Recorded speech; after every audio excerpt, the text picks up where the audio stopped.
welcome to Upstage Downstage, with him, Richard Platt, seated in the upper circle. And him, Stephen Rees, typically seated in the cheap seat. This is the Theatre Podcast, where we discuss productions we've seen, Things we've liked, and may not have liked, giving our complete unprofessional and non-biased opinions. So grab a brew, Take a seat, and let's raise that curtain.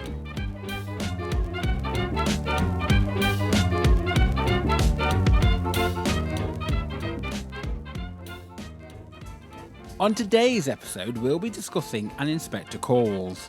We saw this production at Sheffield Lyceum on the 5th of May 2023. Stephen Dugtry's multi-award-winning National Theatre production of J.B. Priestley's classic theatre returns. Winner of 19 major awards and hailed as the theatrical event of its generation. An Inspector Calls has thrilled more than 5 million theatregoers worldwide. So Richard, what's it all about? When Inspector Gould arrives unexpectedly at the prosperous Burling family home, their peaceful dinner party is shattered by his investigations into the death of a young woman. His startling revelations shake the very foundations of their lives and challenge us all to examine our consciences. But first, our post-show opinion! Gripping production. Magnificent mystery, shame about the weather. So with all that said, let's Set the scene! As we're sipping our tea. I've got a lovely coffee here. Perk me up, because I'm a little bit flat today. Well, you don't look like a bungalow. Cheeky bitch. Are you a 3rd floor flat or a 10th floor? Oh, you know me. Ground floor basement. Oh, basic bitch. Of course, you know this. Next to the tradesman's entrance. Do you mind? Just how I stand. Right, An Inspector Calls. Let's get into this. So I don't know about you, but I feel a bit of a rant coming on here. Really? Yeah. Do you know, I really I'm do. sensing some negativity from your aura. I don't know what it is about Sheffield Theatre, the Lyceum one. Every time we go in there, there's always audience issues. Yeah, there always seems to be something. Oh, my goodness. So, Boy, did we see something. before we set the scene, I think I need to set my own little scene.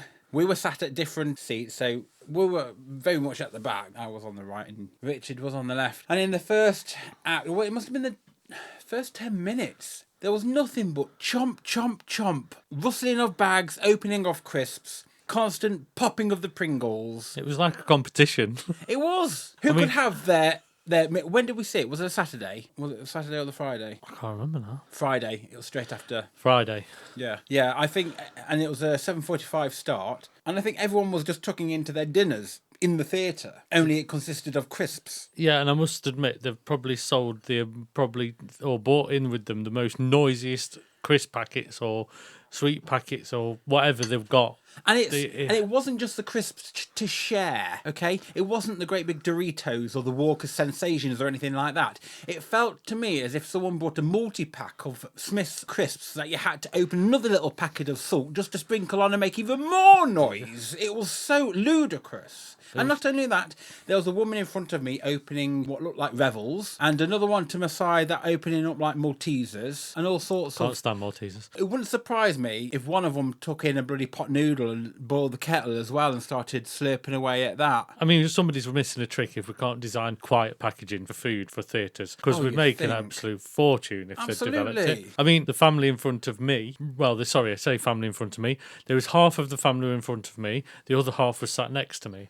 And the 2 children in front had got crisps and sweets in front of them, and they were making noise all the way through. People kept telling them to shut up. The parents didn't ask for the kids to shut up. They helped themselves as well to the sweets and leant over to get them with total disregard for the rest of the audience. So and I bet it was the noisy sweets as well. With the wrappers, yeah, everything. Instead of just taking one and then quickly doing it, oh no, I don't want that one. I'm going to put my hand in and just rummage around, keep making noises. And I must admit, I don't know if these sweets were based on like Mary Poppins' handbag, because they never ended. There was nothing left. They just kept going for more. And I'm like, where are all these things coming from? I don't think it was Halloween. I know. Kept putting the hands in the buckets all the time. It was ridiculous. Oh, that's one of my pet peeves, is constantly eating and churning away in your mouth all this food and stuff.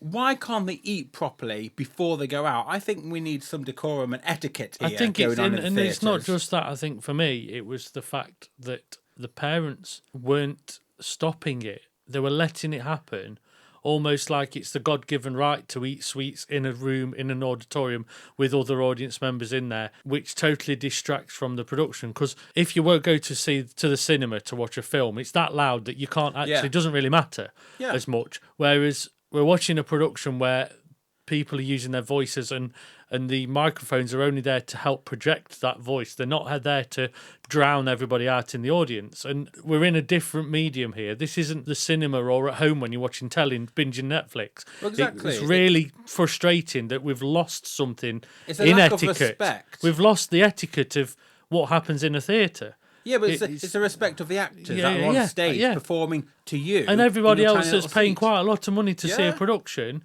it's almost like it's a throwaway thing now. And it's like, but theatre should be cherished. It shouldn't be just something that we just sit there and munch through sweets and just think, oh, well, we've seen it now, move on. It just became so distracting in the first sort of part of the production where you could feel that other people around you were getting just as frustrated. It wasn't just me. You could feel that there's a lot of theatre goers in there that were just getting put off by being in there. And you also get people coming in late as well. So then the ushers are trying to find their seats. This is a 7:45 start again. Why are people turning up late? It's just it's almost totally disregard for the performance itself. And also a lack of disrespect to everybody else who's actually managed to get there on time to see this show. Because it's not just the people on the stage you're disrupting, it's everyone else. When I see gaps in the audience, I think, here we go, we're going to get people walking in like late and it's just usual. It's just frustrating. It just cuts through the performance as well, because I mean there was one production where we saw where this wasn't Inspector Calls, but they turned up like halfway through the first half and it's like, but you've missed all the plot. What's the point? Oh, what was that one? There was Shawshank Redemption where people were coming in with McDonald's. Oh, and that was another thing at Inspector Calls.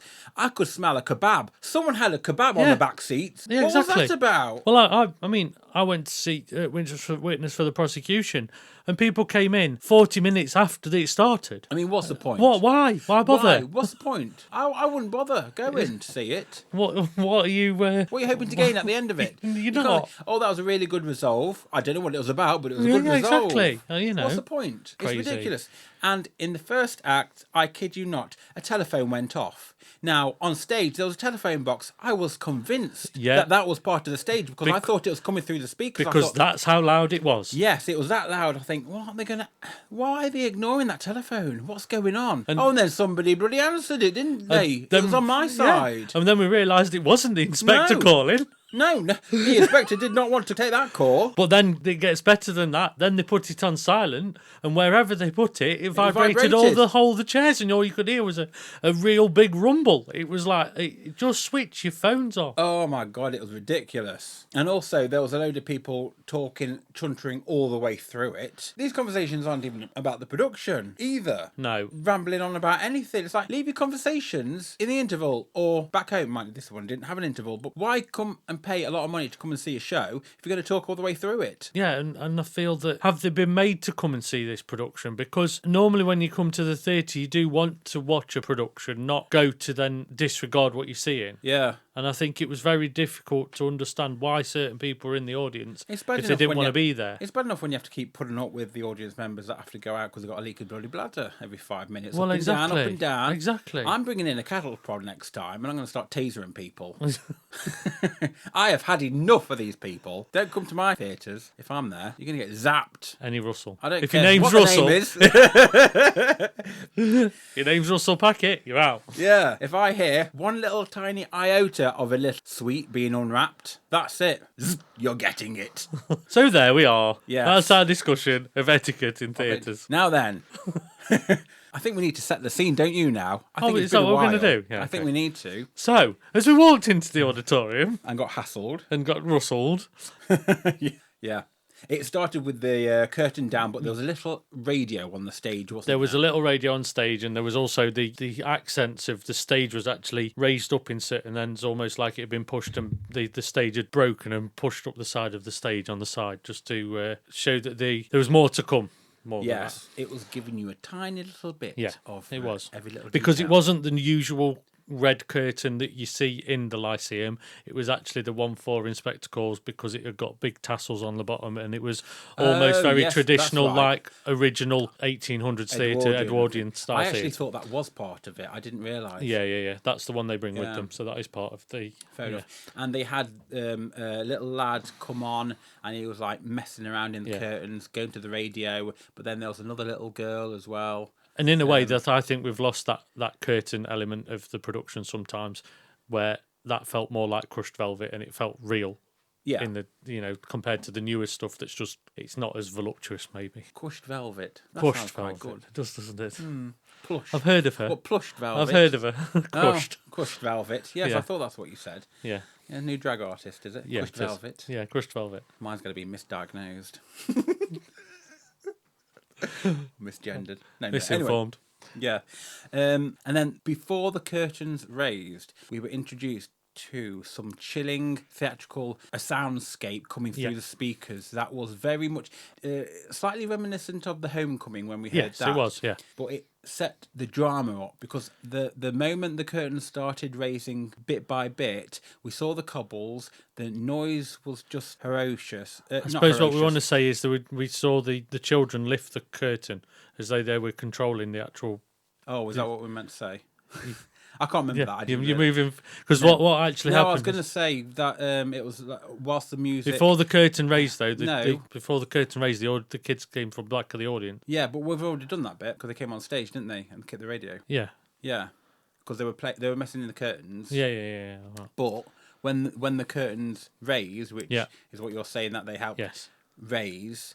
Whilst the music was loud and gripping, we could then start seeing the rain effect on the cobbles because they started having a downpour of rain. Yeah, and like mist and smoke. Yes, that's right. And then we got to see the full stage, which ended up being just like a cobbled street with an old-fashioned lamppost. Yeah. And a phone box. And a phone box to one side, stage right. Bit by bit, we then saw this great big, huge, like a doll's house. Yeah. It was larger than a doll's house. But yeah, it was. I don't know what kind of scale. But it was like almost on a plinth above stage. It was playing with like a shapes. pier in a way, wasn't it? Yeah, it was. Yeah, and to say the cobbles were actually broken up, they weren't all just one uniform layout. It was they'd made it feel like a proper street, an Edwardian street, where it wouldn't all be perfect and it would be as potholed as nowadays, No, I think you do them just a disservice. I think them roads will be far better to travel on. Yeah, to be fair, they would be more comfortable. Yeah, and it had a smaller scaled house as well. Yeah, it was out of scale, as in it wasn't to scale to represent distance. Yeah, at the back of the cyclorama. Is that is that right? Yeah. Get me. Get you with your words. With my big words. That's it. Now you won't get any more. And then the action began. The inspector turned up. Oh no, we didn't, did he? Not at first. The house, the party. Family. They were having. It was basically probably the first act or the first. No, the first what we heard was act with them in the dining room in the actual small scale doll's house, which was up on the pier. Yeah, with the maid basically hanging around outside and then inside. She was. I bet she was. She was. So we don't actually meet the inspector straight away. We see the house. That's right. They're in the dining room. They're in the dining room, and we hear them having conversations in the dining room at an evening event where they're all meeting and stuff like that. And it's set in 1912, so it's post-war, I think. And they're talking about, they're talking about them being wealthy. Well, because I don't know what I'm talking about here. Trying to discuss what they were talking about. They're just talking about their general lives and how wonderful they are and stuff like that, aren't they? There's all like the smarmy political stuff going in as over a dinner table about the Burlington Company and all that sort of stuff. I will say, that what is it? Key? We haven't got. Well, it's not that yet. Okay. It was very difficult to understand any of the conversation that was happening. That's right, it was. Because there was, in this little house that we saw on stage, there was only one slight door open. Oh, and it went on for a while. You felt like you were just watching a house with voices coming out of it, which was, yes, we might have had the distractions in the room with all the crisp eating and sweet eating. And that made it worse. But you still couldn't understand the dialogue because Understand? You still struggled to understand the dialogue because you couldn't see any reaction or movement from the cast. Yeah. They were all just crammed in this little closed up house that you could see the odd one walk out of the front door and then back again, but that was about it. It was quite quirky in its approach, and it's symbolic. Yes, I get that. However, it did seem to go on an awful long went too time. long. It was okay for a little bit, Yeah. but then it just got a bit too much, and was it really needed? I It gives distance. I think it didn't help start the storyline off, really. I think it was reliant on everybody almost knowing the story. Yes, I hadn't got... And because it's on the obvious. curriculum, there's a lot of reasons this is out and about at the moment, again, because, a bit like Blood Brothers, it's one of those that gets discussed. I'm surprised it's allowed to be in the curriculum these days. Isn't everything got a trigger warning?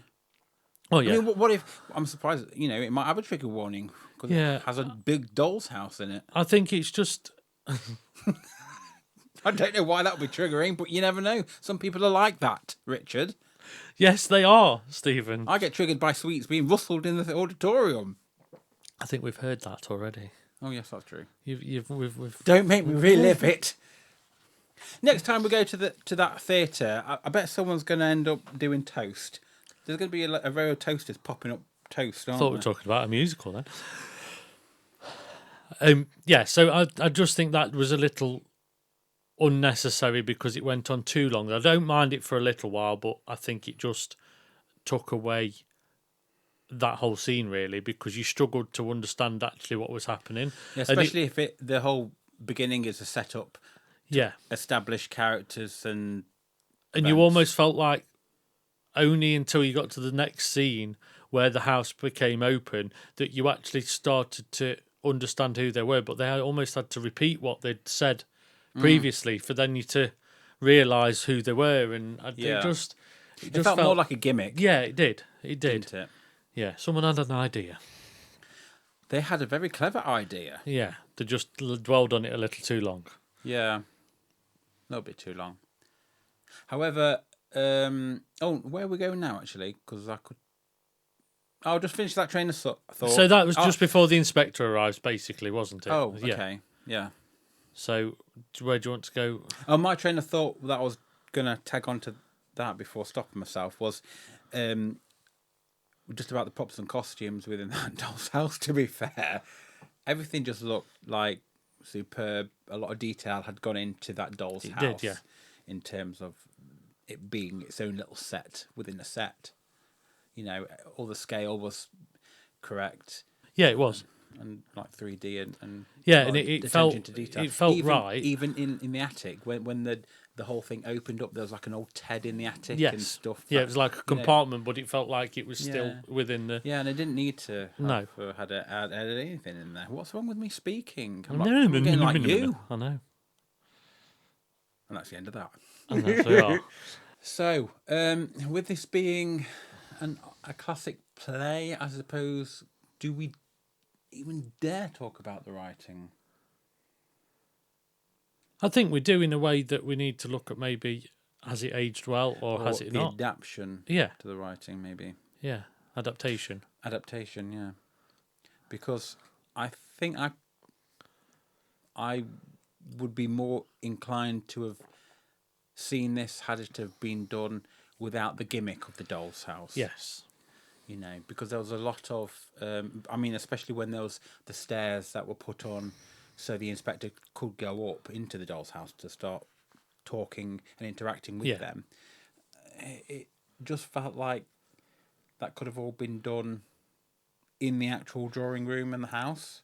I think if the approach had been the same as I did reference Mary Poppins earlier for another reason, but the musical Mary Poppins is probably the better way to do a house on stage that starts as a shut, closed, almost doll's house, and when they actually walk into the actual Banks's house, it opens like a box, like a doll's house. Well, like a doll's house, but it also opens almost like a pop-up card. So basically, all the sides open, and it's floor level, but actually that would work better with this if it had have created that dining room in front of you, and then all the things that have happened. They could have still done in front of the outdoor scene almost, but I think if they'd have, because most of the action and the dialogue happened in the house, but in this production it happened on the cobbles, like they'd been kicked out of the house. It was a little bit frustrating, because then when later in the production, when the house fell to pieces, they were kicked out of the house, but you didn't really see the change. And I feel like other than just picking up the silverware off the floor. it didn't feel, because they'd already spent time out there. It was a little bit, and also the maid rolled like a red rug. So when the lady of the house walked down the steps, she had somewhere to walk on, as if it was like the carpet in the hallway, and then of course, gave her a seat to sit down. And because it had been raining, and because it had been like cloudy and stuff like that, well, generally give me a sense of it being cold, whatever. So, but technically we weren't meant to be outside. Yeah, and that's why it was confusing, because it's like trying to put it in a surrealistic setting. Yeah, it was like, but then you become style over substance, and the house is meant to be stylistic, but then when you don't really use it as much, as it becomes a piece that gets confusing. Yeah, it's like an upside down, inside out sort of a house. If it had been done in the way, say, Dangerous Corner or The Homecoming had been done, or where it's pressure cooker, you're in one room, it's all, it would add more power to this, I think. And I can see why the original versions would have been like that.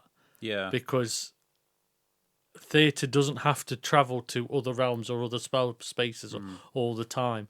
Sometimes the static helps you then believe the other storylines are going off outside, and I think that's where they just felt a little confused, or they wanted it to look stylistically good, but actual performance-wise, it just became almost like this whole family had been kicked out on the street a little bit all the time. Yeah, and I understand with the doll's house, with it supposed to represent it being like grandeur and everything, like a house you could dream of buying, you know, for the people, and certain people not being able to approach it or approach that amount of wealth. Maybe I personally felt that it wasn't as good as maybe what other people probably think it is good as. I mean, I'm murdering my words here, trying to get them out just to form a sentence, but I mean, you can see why they've toured it again, because the set's been this set for quite a while for this production, so they're probably using it again because they've already got it. So you know, they might not want to approach it any differently because they've already got this set that's ready to tour. So you know, that might be one of the main reasons. Yeah, I was a bit surprised near the end, when it was the end. I thought it was going to be a 2-act play, because I'm sure I read that it was supposed to be like a 3-act play. Well, it is a 3-act play, but we didn't even have an interval. No, we didn't have an interval. No, I mean the curtains came down, didn't they? And I don't know if that was a ruse to keep people in the audience to watch it all the way to the end, or stop them buying more sweets, or because there's a lot of children in there. Is that just to keep them in their seats and so they don't get bored? But I think it was just, it felt like it went on just too long to be a 1-act production. Yeah. It because then you start losing the track, and you can't always. The interval's important to think and make yourself mentally ready for the second part. Yeah, because you need time to process what you've just seen. And I think that's what sometimes is forgotten when they do stuff like this. It's, you know, I think it just would have lent itself to having a break in it, and then in the production, especially a break in the production, a break in the production, especially when there would have been originally in this. It would, like you say, it's a 3-act production. It felt like where are we now? Because there were certain elements of, because it had all been jammed together, you couldn't really tell which scenes were which necessarily. Yeah. It just Or if anything had been edited. Yeah, of course. I've not seen the full script anyway, so No. A bit confusing. Well, it wasn't really confusing. I think it started generating a lot of pace when things started going a bit awry and there was conflict and certain stories seemed to be a bit false. Yeah. Particularly around like the young lads drinking and the discovery. Well, not just the discovery of Eva Smith, who had taken her own life, but once it was discovered that everyone had some sort of hand in her downfall, then it's like it picked up because it is who done it in a strange way. It is, yeah. But I suppose it's more of a moral who done it when you find out at the end. Yeah, it's saying that not just one person is the cause. It's actually a combination of causes and But she didn't die in the end, did she? Because they had a phone call from. Yeah, she did. She did. But did they not say? No, they said the body's been admitted. No, the body had been admitted after. Oh. Because that's what the final phone call was. Yeah. After the inspector had gone. Oh, yeah, because it started again then, didn't it? Yeah. It was like a premonition of this is what's going to happen. Yeah. Some inspector's going to come round. Yeah. And then they realise that a body's not been in. Yeah. And they all convince themselves that it wasn't that thing, and then the phone call happens after that. Because then they start questioning the inspector, which I thought was really thrilling and good. It's a great outcome and a great twist. Yeah. But I do feel the power of that outcome and twist would have been better if it had been staged differently. If it was staged to support it rather than try to be unique and different, to be up to date and stylish. So it wasn't necessarily set in a certain time frame. So it could be, you could link it to any periods of time and get that. And I think there's an obsession to make things to almost not necessarily update them, but to give an aesthetic that's updated for a production, even though it's an old text, when actually conviction of performance and actually having the performers and actors to actually pull it off and perform it in the correct way holds itself up anyway. You don't always need the stylistic approach. If you've done it once to be different, it's interesting to go and see things different, but hasn't this been like constantly toward the same thing? Yes, it has. Yeah. But then because it's on the curriculum, it's probably selling tickets because of that. Yeah. Because because they're studying it at school, they want to see it. So if they tour it at the right time, it's at the right time to actually go and see it as part of that, isn't it? And there's a new influx of children to see it every time it's brought around every year. So there's a reason why it keeps coming back in some ways, even if it does need work or. I mean, the production itself was quite good. It was all right. The cast were good. I don't think the Doll's House was. I don't think the Doll's House was needed, as such. So the direction for this, I can't really fault it, to be honest. I thought everyone gave a good performance, and the direction was well directed, and there was a vision. Even though I disagree with the set out or the layout of the Doll's House, for someone to have a vision to go through with it anyway and be different to the original script, hands down, it was a good take on it. A point I'll probably make is it's not necessarily the direction of the cast, it was maybe the decision to include a community cast. It didn't really seem to have much purpose other than walk on at certain points in the production. Yeah. I felt a little bit disappointed that if you're going to get a community cast involved in the local area that you're performing it or across the country, you'd expect something written for them to be involved in it, because I do feel that they were almost just placeholders. There wasn't really any purpose to them just standing there, apart from invading the physical space. It felt a little lackluster to just have these people just stood there as ghostly figures as part of the inspector's one of the final speeches he makes. But other than that, there wasn't really But then you can't really ask JB Priestley to write an additional scene for these people. No, either. I know, but I think that I get where you're coming from. What I mean is, but I think JB Priestley probably didn't intend them to be on stage, they wouldn't have done at all. And I think it was just a decision to have people involved that, even if there was more, Why are they involved? Tell me, why are they there? Well, I mean, for one, it's bums on seats because parents and grandparents want to see their family on stage. So it's another way to sell tickets, right? By getting the community involved in each area, so that it's an advertising tool. Okay. If you get cast involved wherever you go, it's all part of that. So that in turn sells tickets because you make sure that, and then the word of mouth travels because they're actually in the production. So that's part of the. But what else?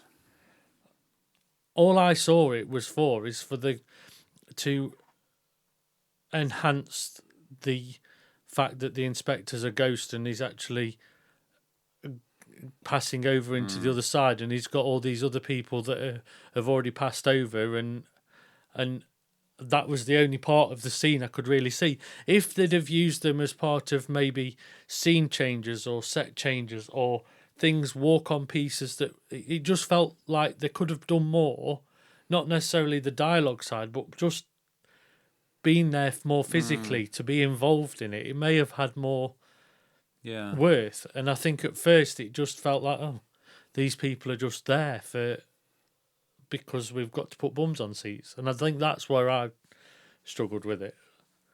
Yeah, I must admit I was expecting them to be a part of it, and have some kind of say, but they didn't really seem to do anything other than just, as you say, invade the space. Yeah, and I think directing the cast, he did a brilliant job. The performances from the actual the actual everybody on stage was great from the actual cast that tore the production, but you just think that was just something that could have been improved on, really.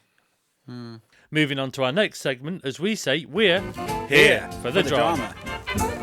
For me, as we said at the very beginning, when not about sweets, but about the fact that you couldn't particularly hear the chatter within the doll's house for the first few minutes, I think when everyone started coming out to do their little bit of dialogue outside the house, whilst the inspector was hanging about observing the nature of the business of what they're talking about, really.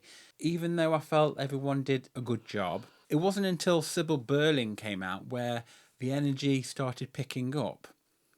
She was the lady of the house. Yeah. The moment she made her entrance, she brought a lot of colour to the performance at that point, didn't she? Well, to be honest, it was all in the dress. Because, it was. Everyone else was in their tuxedos, and Sheila, she was in a wedding dress, a white dress. So she literally, Sybil did bring the colour. Colour and in her performance as well. She actually had a lot of dark and light and shade, and there was a lot going off. Dark, light, shade, and colour. Yeah, but there was a lot more. Great performance. She was. I think it might have just been the character, to be honest, rather than the actress herself. The moment she came out, things started picking up the pace a bit more, and I think I became a little bit more interested. Plus, by then, I'm sure all the sweets and Pringles and stuff stopped being munched on. They hadn't stopped mind, anyway. But each of the actors, they did give a strong performance within those characters.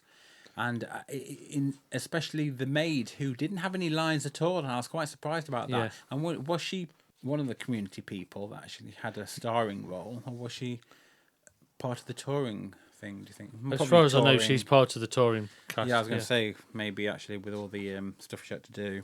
She was always there. Yeah. She was always in the background, in the room. Almost basically felt like she was playing the chess game because she was always there. But I mean, one thing I would say... One thing. You keep having all these one things. The maid was also the person that did a lot of the set changes or the moving of furniture. Yeah. With precision, really, because she'd walk up with a chair and put it behind the lady of the house, at the precise moment she was about to sit down, and she'd also have something on her arm, or she'd be doing this, that, and the other. She was very much the person in the background that fetching, was carrying fetching, jackets and stuff, but knew exactly where to go at what point and when at what time, and and I think that it also gave you more view into that person being that maid that knew everything about the house and knew everything about who they were. I mean, something else we discussed in the car was she actually partly involved in what world was she actually from? Yeah, because exactly. we didn't know she was in the middle of the two worlds between the inspector and the and she actually interacted with. Do you know what she was? Yeah, she was a happy medium. She was a happy medium. She was. I sometimes like a Big Mac, but Oh, God. But no, she was the go-between, because you didn't really see the inspector interact with the cast apart from her. He interacted with them in voice, but not actually physically, and she was the only one that really he interacted with. I think that's why the staging is the way it is, because he didn't go in the house, did he? No, he went up the steps when it was fixed a little bit, but he didn't go fully in the house, I don't think. Yeah, and I think it may have helped with the different staging, so you didn't understand if he was actually allowed in there or not, or. Do you feel there was any standout performances, or do you think everyone was just fine and dandy as they were? I think they were fine and dandy. I think they all pretty much embodied their characters. Yeah. In a way, I don't think there was anybody that stood out. Like you stated earlier, it's not maybe.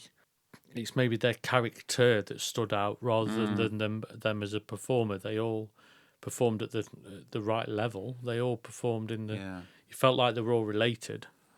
Yeah. I didn't feel like there was any missteps really in that way. I think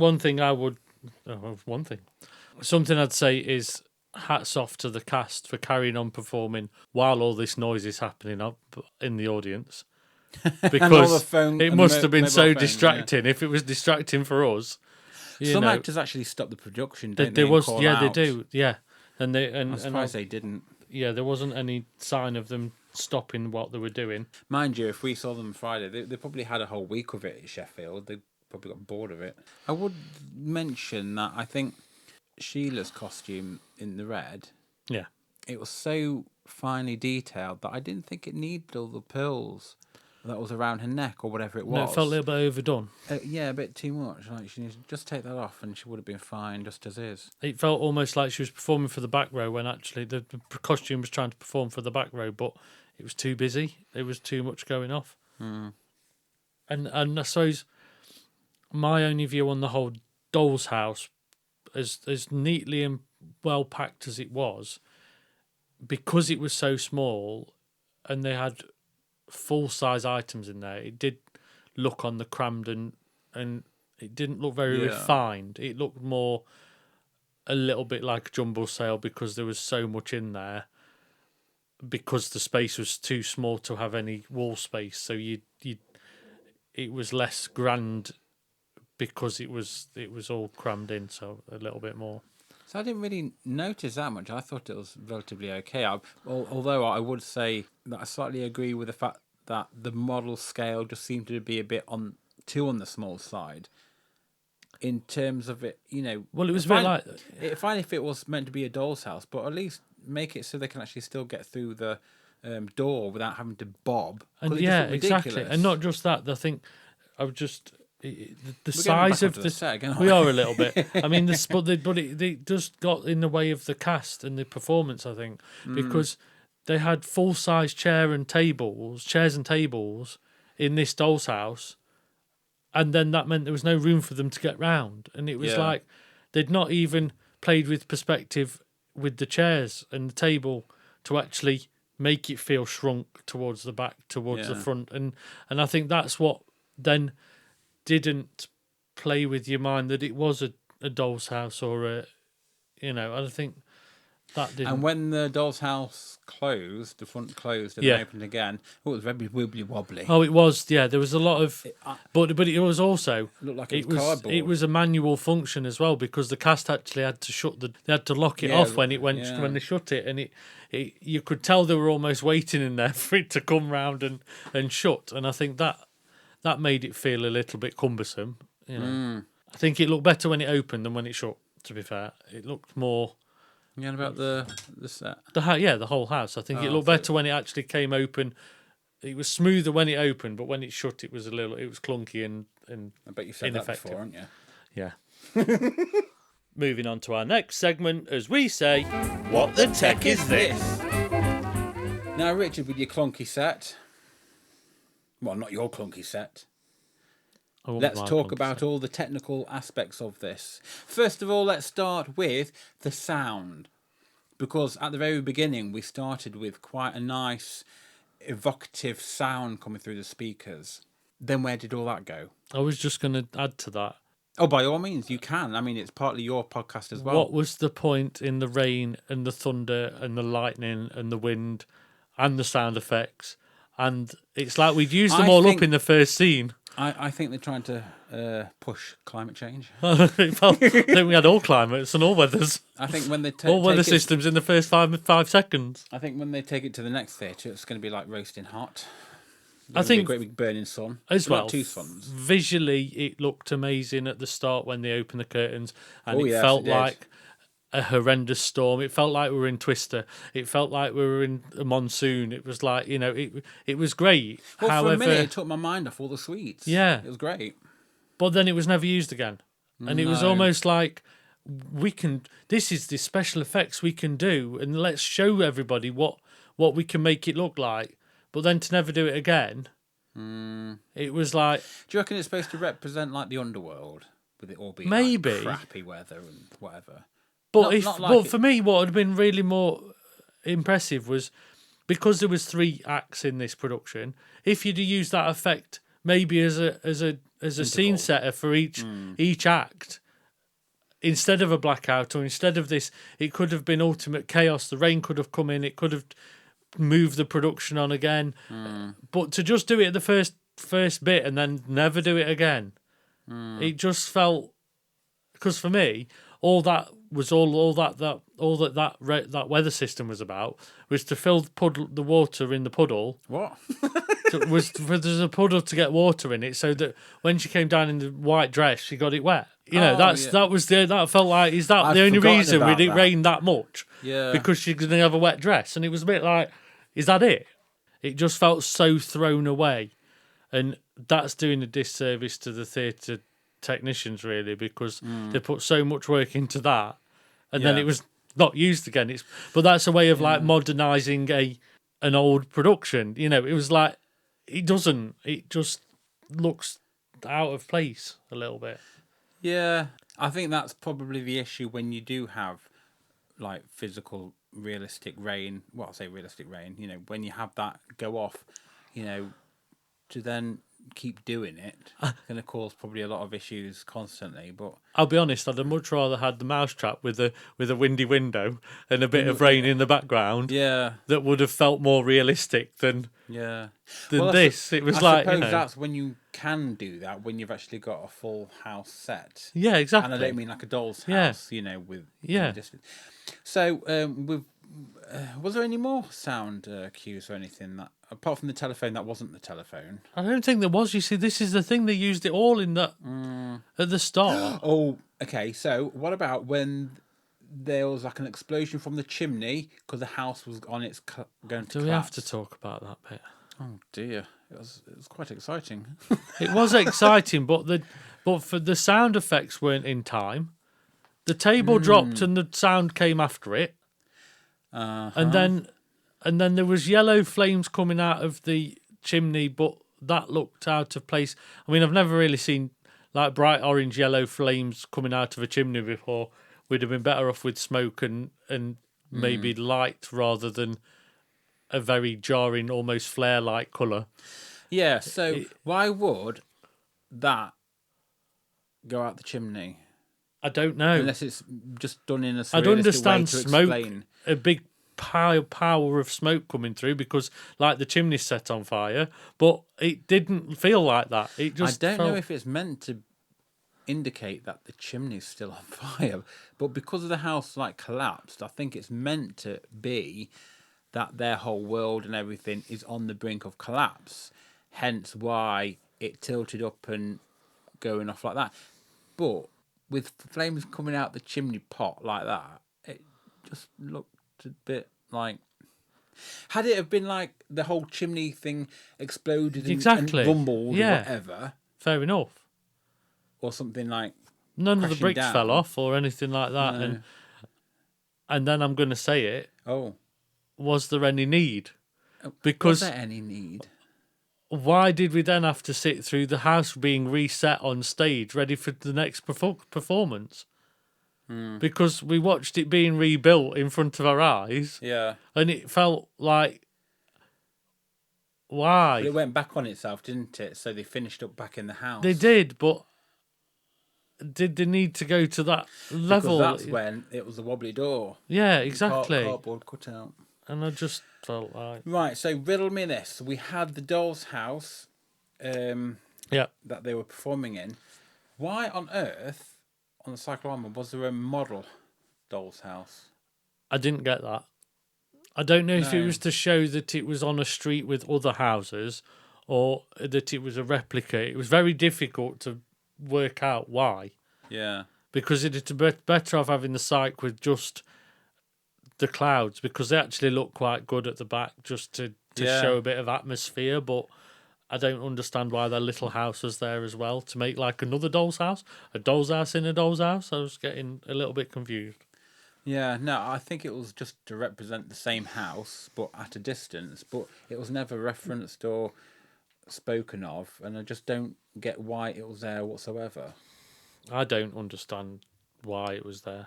I think there was decisions made to make it look impressive, but that doesn't necessarily mean you need to. No, they're clearly going to make it be spectacular and something. But it's not a musical. Production. No, I mean... It's a play with actually quite a good twist and a good meaning. So sometimes the performance can... You don't need all the bells and whistles sometimes with a production. Just the bells will be fine. Yeah, exactly. I'm not quite sure on this one. No. With the whole... I mean, the technical stuff worked to a point, and it was building up for something, and the actual text and the delivery of the actors delivering the text and the twist and the drama of it was good. It was just all the colourful little paraphernalia bits around it that just seemed a bit contradictory. And I'll ask you this. Oh.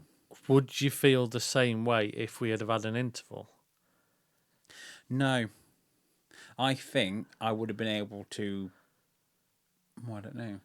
I definitely would have been able to process it, because even now I'm a little bit hazy.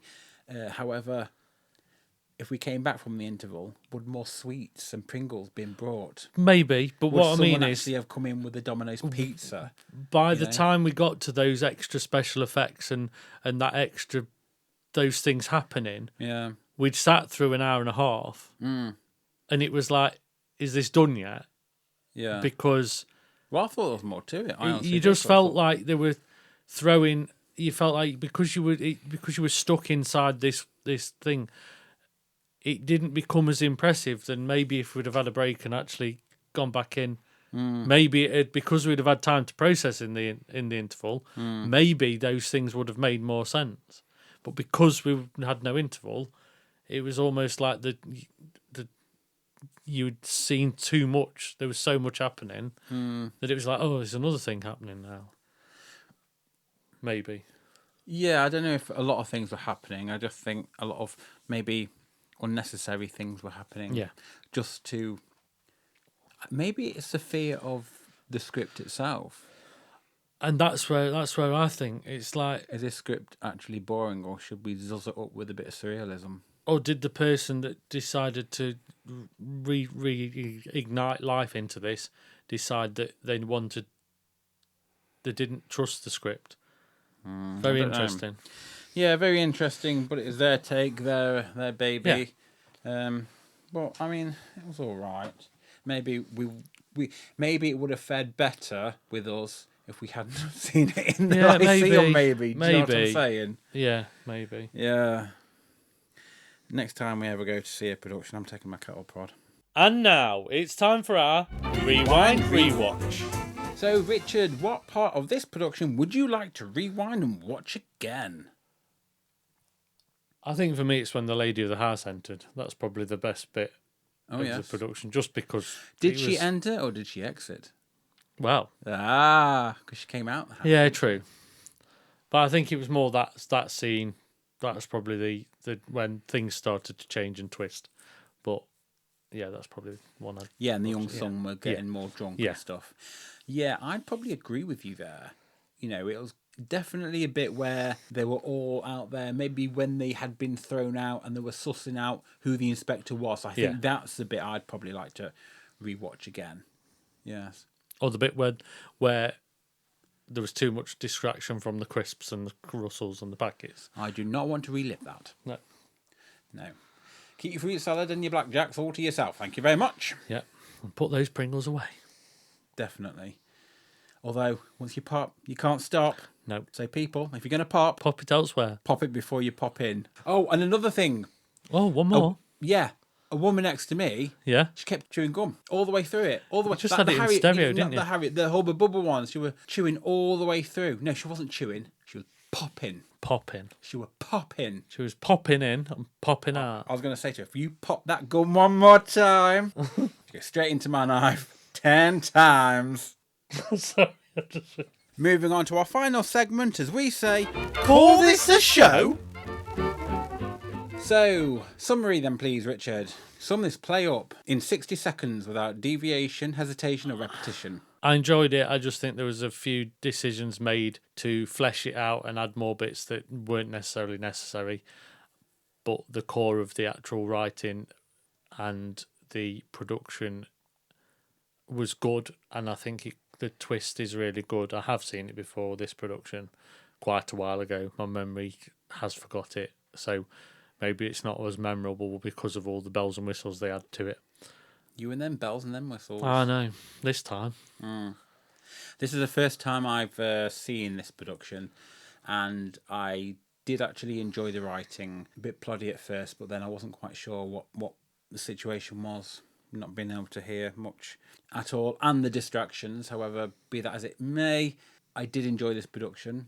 Not sure if I agree with the surrealist setting. I think it was a bit ropey. It would be nice to actually see it in its classical format. Yes, I agree with that. But other than that, it was very thrilling and enjoyable.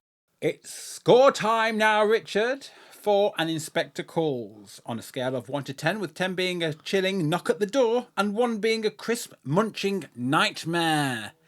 What's it going to be? And I did all that in one take. Did. Clever me. I'll give this a 6 out of 10 because I think some of the things that are they don't need to go into discussion, do I? Stop your waffling. 6 out of 10 is good. It's fine. For me, I'm going to give this a 7 because I don't particularly like to copy you. And also, I didn't think it was that bad. Just a little bit wibbly-wobbly with the doll's house. And 7 Pringles. Too many Pringles. Fruit salads. And black... Strawberry laces. Oh, they're quite soft. Yeah, but the packet wasn't. Oh, no. Someone had... Someone in front of me had strawberry laces. Haribo's. Really? And I saw them being taken out of the packet one by one. Ooh. So we're starting this production as we're finishing it without packets. Just reach over and grab that lace. I wanted to tie that lace right somewhere. round the neck. I like strawberry laces as well, just not in that setting. Hey. Oh, it misses. Right. And on that bombshell, have we finished? No. Sound effects. Yes. Okay. So, what sound effect will you be choosing from the following? A complete train wreck? Tumbleweed? An audible shrug of the shoulders? A slow clap? A pleasant applause? Or a standing ovation? What will it be? I'll give this a pleasant applause. Well, good for you. I'm going to give this a pleasant applause as well. Oh, copycat. So there we are. That's our discussion of An Inspector Calls. We hope you found it insightful. If not, entertaining. Stay tuned as we bring you more of our thoughts and opinions on many theatrical delights and future episodes.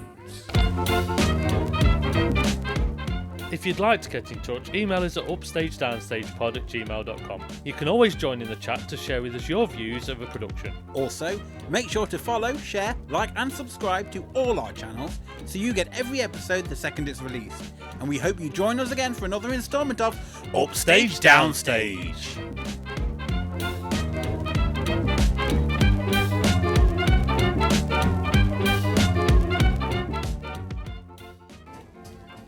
When Inspector Ghoul arrives unexpectedly at the prosperous...